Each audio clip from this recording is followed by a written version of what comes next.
Bismillahirrahmanirrahim. Assalamu alaikum students and welcome back to my YouTube channel. You are watching Conceptual Study with Sadia Tayyab. जी students, आज का जो हमारा topic है 10th class biology chapter number हमारा 11 हम पढ़ रहे थे।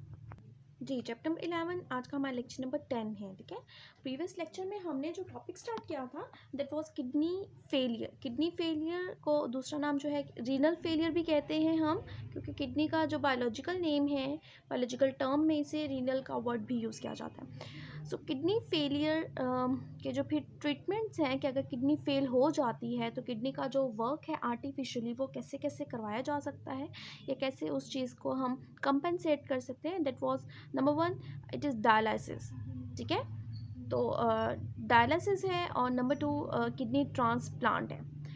डायलिसिस में फर्दर 2 पॉइंट्स थे हमारे पास। एक था पेरिटोनियल डायलिसिस जो कि हमने प्रीवियस लेक्चर में डिस्कस किया था। आज का जो हमारा है वो है हीमोडायलिसिस। हीमोडायलिसिस में क्या होता है, बेसिकली हीमोडायलिसिस में जो भी पेशेंट का ब्लड है, पेशेंट की बॉडी का जो ब्लड है वो बॉडी से बाहर निकाला जाता है और बॉडी से पेशेंट बॉडी ब्लड, ठीक है, उसकी बॉडी का जो ब्लड है वो बॉडी से बाहर निकाला जाता है और बॉडी से बाहर निकालने के बाद हम कहेंगे कि उसे हम एक मशीन के अंदर डालते हैं जिसका नाम है डायलाइज़र। डायलाइज़र एक आर्टिफिशियली किडनी की तरह का काम करती है, यानी कि जैसे किडनी हमारी बॉडी से वेस्ट को सेपरेट कर लेती है, फिल्टर कर लेती है, बिल्कुल वैसे ही जो है डायलाइज़र भी वही काम करेगा कि हमारी बॉडी के अंदर का जो वेस्ट मौजूद है वो हमारे ब्लड से फ़िल्टर करके अपने अंदर जो है वो डिफ्यूज़ कर लेगा। ठीक है, तो इसका पूरा सेटअप जो है वो क्या होता है वो देखते हैं हम। मैंने यहाँ पे डायग्राम बनाई है बेटे आपके लिए ताकि आपको समझने में आसानी हो। क्या है कि हॉस्पिटल में ये कंप्लीट प्रोसेस होता है। सो पेशेंट की बॉडी से ब्लड निकाला जाता है। ठीक है, आर्टरीज डिफरेंट ट्यूब्स वगैरह कनेक्ट की जाती है ना, तो आर्टरी से ब्लड निकाला जाता है और ये ब्लड मूव करता है इस सेटअप के अंदर। ये है पूरा डायलाइज़र मशीन पूरी, इसके अंदर वो ब्लड मूव करके आता है। ठीक है, और यहाँ से हम ब्लड के पंपिंग को नोट कर सकते हैं कि हमने ब्लड एंटर करना है, अभी स्टॉप कर देना है फर्दर। ठीक है, प्रोसेसेस जो होते हैं। तो ये जो मैंने रेड से बेटे बनाई है ये वाली, ये सारी इंटरकनेक्टेड है। यहाँ से ब्लड एंटर हुआ, यहाँ से मूव करके ये जा सकता है इन ट्यूब्स के ज़रिए से। तो ये जो रेड वाली है इनके अंदर क्या चीज़ होगी, इनके अंदर होगा बॉडी का ब्लड। ठीक है, और ये जो बाकी इर्द गिर्द सारा जो ब्लू ब्लू वाइट हिस्सा है यहाँ पर डायलाइसिस फ्लूइड होगा। ठीक है, तो ये जो डायलाइसिस फ्लूइड के अंदर ये जो ट्यूब्स हैं ये ट्यूब्स सेमी परमिएबल मेम्ब्रेन का काम करते हैं। What is semi permeable membrane, 9th class में आपने इस चीज़ को डिटेल से पढ़ा हुआ है। वो मेम्ब्रेन जो हर चीज़ को अपने अंदर से नहीं गुजरने देती बल्कि कुछ सब्सटेंसेस को अपने अंदर से मूव आउट और इन करने देती है। तो ब्लड के अंदर अब ब्लड सेल्स भी हैं, प्रोटीन्स भी हैं, काफ़ी सब्सटेंसेस मौजूद हैं, लेकिन उनमें से सिर्फ और सिर्फ क्या चीज़ मूव करके बाहर इस डायलिसिस फ्लूइड के अंदर एब्जॉर्ब होगी, वो होगा सारा का सारा वेस्ट, जिसमें यूरिया हो सकता है और बाकी एक्स्ट्रा सॉल्ट्स हो सकते हैं। ठीक है, एक्स्ट्रा ग्लूकोज भी हो सकता है। तो पेशेंट की बॉडी से आर्टरी से ब्लड निकाला और उसे कनेक्ट किया कहाँ, इन डायलाइज़र ट्यूब्स के अंदर।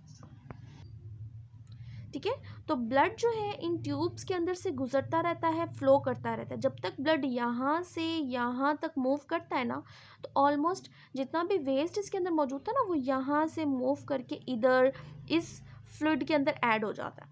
ये फ्रेश फ्लूइड है जो कि हम इस टैंक के अंदर, इस डायलाइज़र टैंक के अंदर हम एंटर करते हैं और जो फिर वेस्ट होता जाता है, मींस के जिसके अंदर वेस्ट सारा फिलअप होता जाता है, वो सारा का सारा जो यूज्ड फ्लूइड है ना वो इसके अंदर हम ड्रेन कर लेते हैं।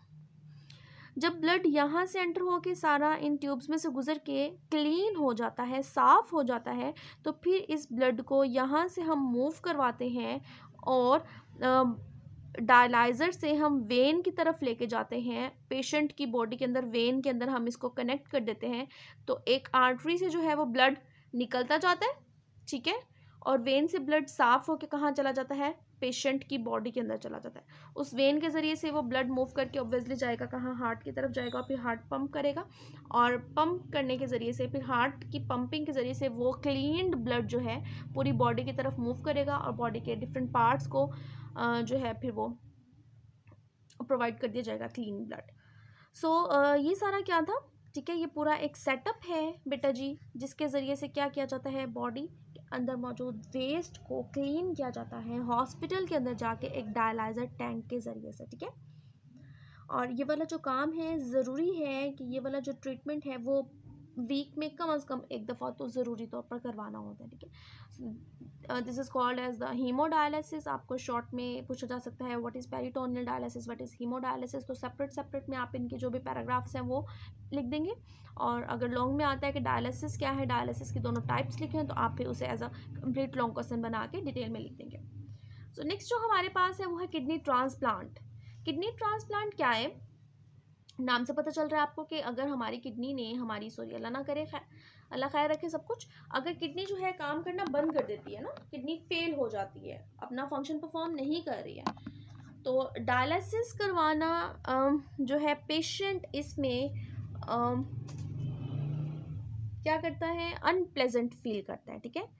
तो पेशेंट अनप्लेजेंट फील करता है, अटेंडेंट अनप्लेजेंट फील करता है, तो उसके लिए ये ज़रूरी है कि किडनी की जब बिल्कुल एंड स्टेज आ जाती है कि अब डायलिसिस भी करवाने के इतना कोई ख़ास अच्छा फ़ायदा नहीं है हमारे लिए, तो एंड स्टेज जो हमारे पास ट्रीटमेंट आता है, एंड स्टेज ट्रीटमेंट, वो यही है कि हम किडनी को क्या करें, आई थिंक यहाँ पे ई नहीं आना था, एनीवे एंड स्टेज ट्रीटमेंट में हम क्या करते हैं, किडनी को ट्रांसप्लांट कर देते हैं। किडनी ट्रांसप्लांट करने का क्या मतलब है कि किसी भी डोनर की किडनी जो है वो इम्प्लांट कर दी जाती है, कहाँ, रेसिपिएंट या पेशेंट की बॉडी के अंदर। अभी जो किडनी है, ये जो हमने किडनी ले रहे हैं, हम किसी भी डोनर की किडनी ले रहे हैं, तो ये जो किडनी है ये किसी भी डिसीज्ड पर्सन की भी हो सकती है, डिसीज्ड पर्सन की भी हो सकती है, या फिर जो है ये किसी भी लाइव पर्सन की भी हो सकती है। वी हैव 2 किडनीज, और जो मतलब कि हम एक किडनी पर सर्वाइव कर सकते हैं। तो डिसीज्ड पर्सन मीन कि मरा हुआ शख्स, अगर किसी की डेथ हो गई है तो कुछ लोग जाते जाते अपनी आंखें डोनेट कर जाते हैं, अपनी बॉडी का डिफरेंट पार्ट्स डोनेट कर जाते हैं ताकि सदका जारिया के तौर पर कि किसी और का हेल्प हो जाए। तो किसी भी मरे हुए शख्स की किडनी जो है वो लोग डोनेट कर देते हैं आपको, या फिर कोई भी लाइव पर्सन जो है, लिविंग ऑर्गेनिज्म, जो कि हमारा रिश्तेदार भी हो सकता है, जो हम इजीली किडनी डोनेट कर दे, या फिर हम जो हॉस्पिटल वाले हैं वो जो है इसको एडजस्ट कर लेते हैं हमारे लिए किडनी वगैरह का, ठीक है। सो किसी भी लिविंग ऑर्गेनिज्म की किडनी भी हो सकती है, अगर वो अपनी एक किडनी दे रहा है इट मीन्स कि वो अपनी दूसरी किडनी पर सर्वाइव कर सकता है, ठीक है।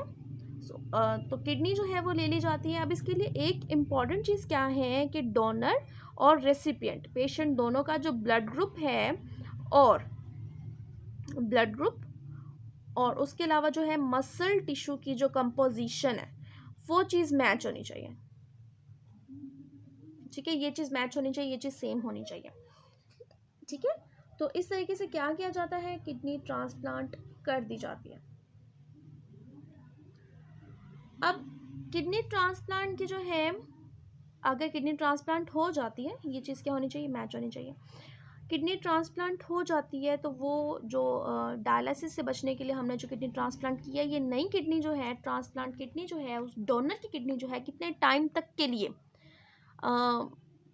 फंक्शन जो है वो प्रॉपरली परफॉर्म कर सकती है।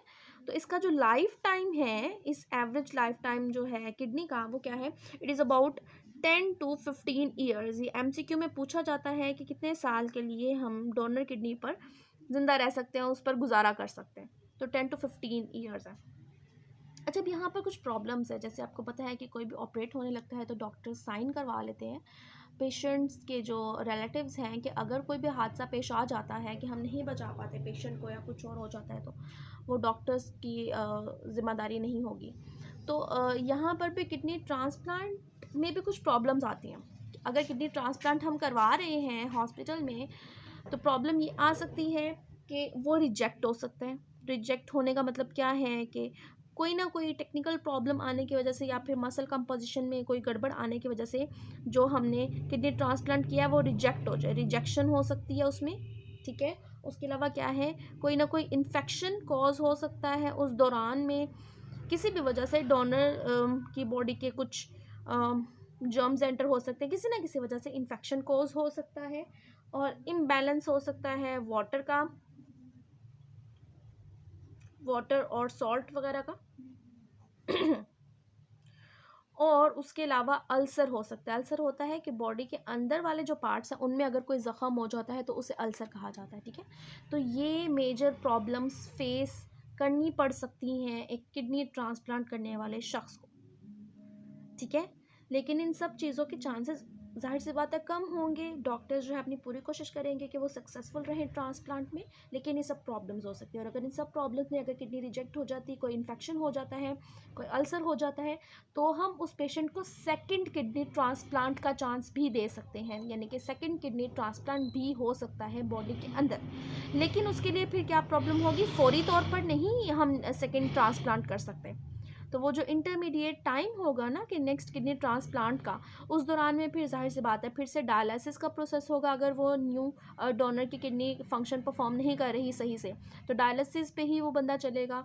और फिर सेकंड किडनी ट्रांसप्लांट के बाद जो है फिर दोबारा से जो है रिस्क लिया जा सकता है, चांस लिया जा सकता है कि वो नेक्स्ट किडनी जो है वो ये सारी प्रॉब्लम्स क्रिएट ना करे और एज अ नॉर्मल किडनी वो फिर फंक्शन परफॉर्म करे।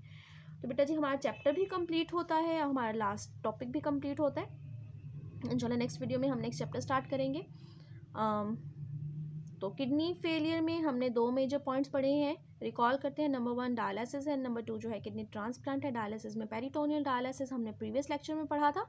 आज के लेक्चर में हमने हीमोडायलिसिस को डिस्कस किया और किडनी ट्रांसप्लांट को डिस्कस किया, ठीक है। तो किडनी ट्रांसप्लांट वैसे तो शॉर्ट में ही आ सकता है, उसके अलावा मतलब यही पूछा जा सकता है MCQ में एवरेज लाइफ टाइम क्या है, और haemodialysis peritoneal dialysis separate separate पूछा जा सकता है या फिर कंप्लीट लॉन्ग बन के आ सकता है, ठीक है। इंशाल्लाह नेक्स्ट वीडियो में मुलाकात होती है। अल्लाह हाफ़िज़।